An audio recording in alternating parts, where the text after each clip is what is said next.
Welcome to the Explainer. We love to take really complex stuff and boil it down into something you can actually use. And today, we're tackling a big one, choosing your iGaming platform. All right, so let's say you're ready to jump in. You're going to launch an online casino, maybe a sports book. Right out of the gate, you're hit with a massive choice. And I mean, this is a big one. And look, we need to be crystal clear here. Picking your B2B platform provider, that's not just some item on a tech to-do list. No way. This is the decision. It's the move that can literally make or break your entire business from the get-go. And yeah, it can feel like you're drowning in details, right? That's why we've done the heavy lifting.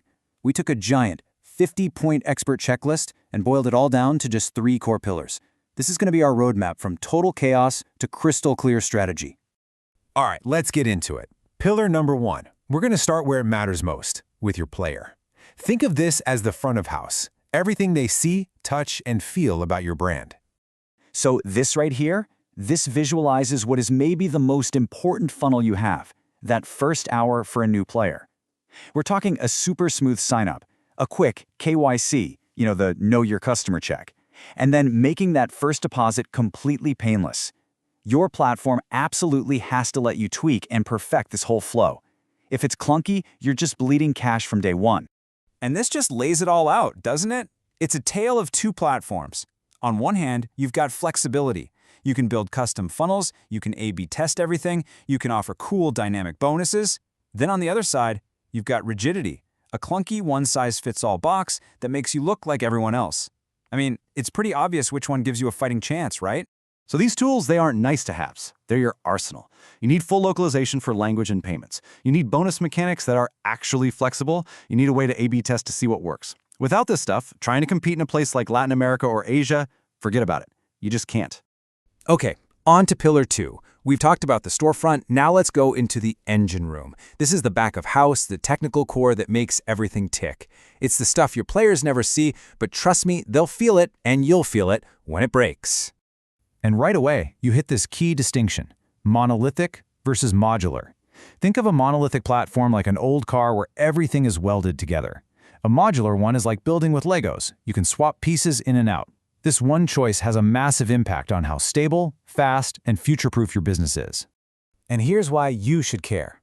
Those monolithic systems, they're often slow, bloated, and just plain risky. Imagine this, a developer pushes a tiny update to the bonus system and poof, your entire payment gateway goes down for 3 hours. It happens.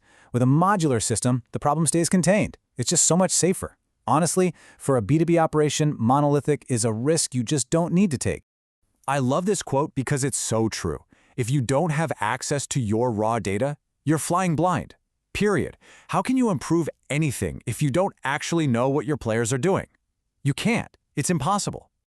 And that means you need the raw data feeds. I'm talking about every single click a player makes. All the gameplay data, all the transaction logs, the whole shebang.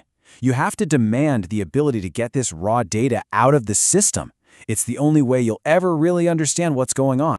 Okay, let's run a little thought experiment. It's Friday night. Your platform provider rolls out a new feature and suddenly your payment gateway dies. No one can deposit. The clock is ticking. What happens? And believe me, this isn't some crazy hypothetical. This kind of thing happens all the time.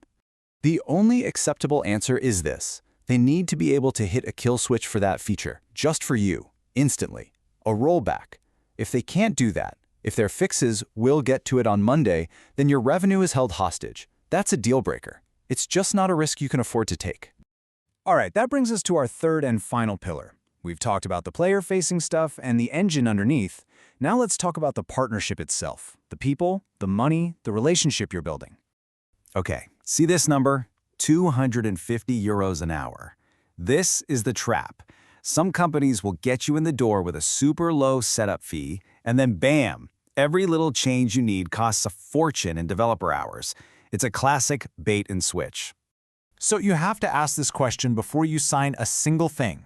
What will customization really cost me? Get their rate card. Get it in writing, because I promise you this is one of the most common and most painful hidden costs out there. Next, let's talk about support. You need a clear SLA, a service level agreement. This is basically their promise to you in writing. It should spell out exactly how fast they'll jump on a critical problem versus a small request. Without this, their promises about great support are just words. And you need to keep asking the tough questions. If I want to leave, can I take my player data with me? That's how you avoid being trapped.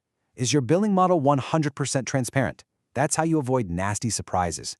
You have to ask this stuff up front. It's your insurance policy against future disasters. Okay, we've gone through the 3 pillars. A lot to think about, I know. So the big question is, how do you actually use this? How do you turn this into a step-by-step process? Well, here you go. A simple 4-step blueprint. Step 1, figure out what you actually need. Your markets, your key features. Step 2, score every potential partner using these 3 pillars. Step 3, talk to their other clients, verify their claims. And step 4, the big one, read the contract. Every single word. Do this, and what felt overwhelming becomes a manageable, structured process.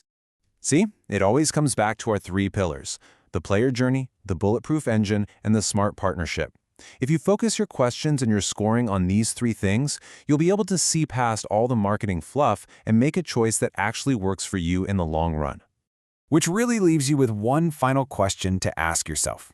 Are you just buying software from a vendor, or are you finding a true partner who's actually invested in seeing you succeed? At the end of the day, that's what it all boils down to. And that's a question worth asking over and over again.